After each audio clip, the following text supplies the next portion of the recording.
Good afternoon, everybody. I brought some heavy hitters in here with me today. Today marks 1 month of President Trump's return to the Oval Office, and there is no denying this administration is off to a historic start. The president has already signed 73 executive orders. That is more than double the number signed by Joe Biden and more than quadruple the number signed by Barack Obama over the same period. These executive orders have ended burdensome regulations, sealed the border, unleashed our domestic energy sector, eliminated divisive DEI from our federal government, stopped the weaponization of government, cut waste, fraud, and abuse, reinstituted America First trade and foreign policies, and ultimately restored common sense. The president also signed the Laken-Riley Act into law, which ensures ICE will detain illegal aliens arrested or charged with theft or violence. As of today, the Senate has already confirmed 18 cabinet-level nominees, which is more than at this point under the Obama administration in 2009, and more than double the pace of the Biden administration in 2021. And today, we expect Kash Patel to be confirmed as the next director of the FBI. We are proud to announce that the president will host his first official cabinet meeting here at the White House next Wednesday, February 26th. In just 4 weeks, President Trump has already hosted the leaders of Israel, Japan, Jordan, and India. And next Monday, the president will host France's President Emmanuel Macron. And on Thursday, the UK Prime Minister Keir Starmer will visit the White House as well. As you all know, over the past month, the president has taken questions from the press, all of you, nearly every single day, sometimes on multiple different occasions in the same day, on any topic any of you wish to talk about. President Trump set the tone on this approach immediately when he took more than 12 times the questions in his first few hours in office, as Joe Biden did in his entire first week. Yesterday, we hosted a local media row here at the White House with television and radio stations from across the country that reached up to 60 million viewers and listeners. In our ongoing pursuit of transparency on this 1 month celebration, I am thrilled to bring 3 of my colleagues and our policy experts here at the White House to further recap this incredible first month of accomplishments in greater detail. We have Deputy Chief of Staff for Policy and Homeland Security Advisor Stephen Miller, the Director of the National Economic Council, Kevin Hassett, and our National Security Advisor, Mike Waltz. I will hand it over to them. They will deliver brief remarks on the accomplishments of this administration in the first month, and then we will open it up to Q&A. When we open up the Q&A portion, I do ask for the sake of efficiency in this room that you direct your question to the principal you seek an answer from, and I will call on you in this room. But first, I will let them roll through their remarks, and first up, I'll turn it over to Stephen Miller. Thank you. It's great to be back. And I want to just thank you all for joining today our 1 month celebration of the most historic opening to a presidency in American history. No president comes close to what Donald Trump has achieved over just the last 30 days. He has packed 8 years of transformative action, restoring this nation, restoring our laws, restoring fairness, restoring economic opportunity, restoring national security in just 1 month. No one in this country has ever seen anything like it. And when you look at the consequentiality and the significance and the transformative nature of the actions he's taking, it truly defies description. For example, in just one area, this nation has been plagued and crippled by illegal discrimination, diversity, equity, and inclusion policies. It's strangled our economy. It has undermined public safety. It has made every aspect of life more difficult, more painful, and less safe. He has ended all DEI across the federal government. He has terminated all federal workers involved in promulgating these unlawful policies. He has ended diversity, equity, and inclusion in all federal contracting.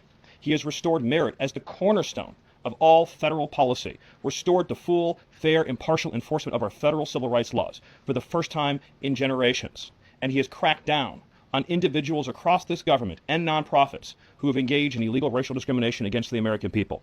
This includes making clear to every educational institution in this country that ending diversity, equity, and inclusion, ending unlawful race discrimination is a precondition of receiving federal funds. He has also saved women's sports by ending the participation of men in women's sports. He has ended radical gender ideology across the entire federal government, and he's pressured the private sector to also end and combat radical gender ideology. He's reestablished the scientific and biological truth that there are only 2 sexes in this country, male and female, and those are biologically based determinations. They are not based and can never be based on gender identity. That includes rooting out of the Department of Defense all DEI policies, all critical race theory, all gender madness, and once again having a military that is focused solely and exclusively on readiness, preparedness, and lethality. As I'm sure Kevin will talk about more, of course, he has undertaken a historic cost-cutting effort across the federal government, launching the first ever Department of Government Efficiency, uncovering corruption on a scale that we never thought imaginable, terminating every single federal worker that we have found to be engaged in the corruption and theft and the waste of taxpayer dollars, and already saving $50 billion in a single year, which over a 10-year period would be $500 billion. Just think about how vast and enormous that sum is. Of course, as you all know, he has renamed the Gulf of Mexico to its correct and proper name, the Gulf of America. He has renamed Mount Denali into Mount McKinley, part of a historic effort to restore patriotism and national pride all across this land. He has ended the weaponization of the federal government, restored the Department of Justice to its true mission of combating threats to this nation and keeping the American people safe. He has ended all federal censorship of free speech. This has been one of the greatest crises that has plagued this nation. Years and years and years of the federal government violating the First Amendment to take away Americans' right of free speech. President Trump has ended that, and he has demanded that all federal workers, all law enforcement, cease any effort to intimidate the rights of Americans or to police their speech. He has also restored the death penalty at the Department of Justice, including for illegal aliens who commit murder, including for those who murder cops, and including for all of those who threaten Americans with heinous acts of violence. The death penalty is back. Law and order is back. The streets are being made safe once again. On the public health front, he has launched the nation's first ever commission, the MAHA Commission, Make America Healthy Again, following the historic confirmation of RFK Jr., to finally uncover the true root causes of the public health crisis in this country, the childhood disease epidemic in this country, the spiraling rates of pediatric cancer, and devastating childhood sickness. He has finally created a situation where the federal health agencies in this country will be focused on preventing disease, on keeping children from getting sick in the first place, not sending them to a lifetime in and out of hospitals, suffering needlessly, when we can find ways to prevent this epidemic of illness. Then, of course, on Homeland Security.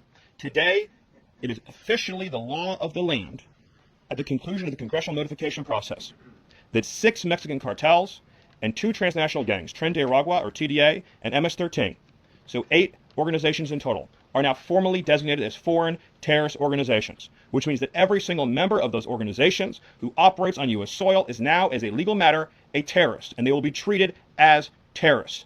This is a sea change in U.S. policy, and this means the Department of Justice and the Department of Homeland Security, along with the rest of U.S. law enforcement and the Department of Defense, are now operating in a legal reality where these cartels are recognized as terrorists. And there will be a whole of government effort to remove these terrorists from our soil and to degrade their ability to threaten or undermine any American security or sovereignty interests. Border crossings, since the day he took office, are down 95%. I think it's almost impossible to even describe the scale and scope of that achievement. President Trump, within days of taking office, cut border crossings 95%. And those few who have dared to cross are being either prosecuted or deported. They're either facing significant jail time for trafficking, smuggling, harboring, aiding, impeding, or they're being immediately removed from our soil. Either way, at the end of the process, they are going home. He's re-implemented Remain in Mexico, and he has obtained historic cooperation from foreign countries all around the world in accepting their deportees back. And he has used the United States military to fully seal the southern border with a historic deployment of both active duty and National Guard troops, resumed the building of infrastructure, he has opened up Guantanamo Bay, and he's using military aircraft to carry out deportations all across this country. And ICE is joining with ATF, DEA, and FBI to carry out the largest deportation operation in American history. The criminals are going home, the border is sealed shut, America is safe, sovereign, proud, and free. We are a nation that everyone in the world understands all across this planet. You do not come here illegally, you will not get in, you will go to jail, you will go home, you will not succeed. This is the biggest and most successful change in any area of law enforcement that this nation has ever seen, and he did it in under 1 month. Thank you.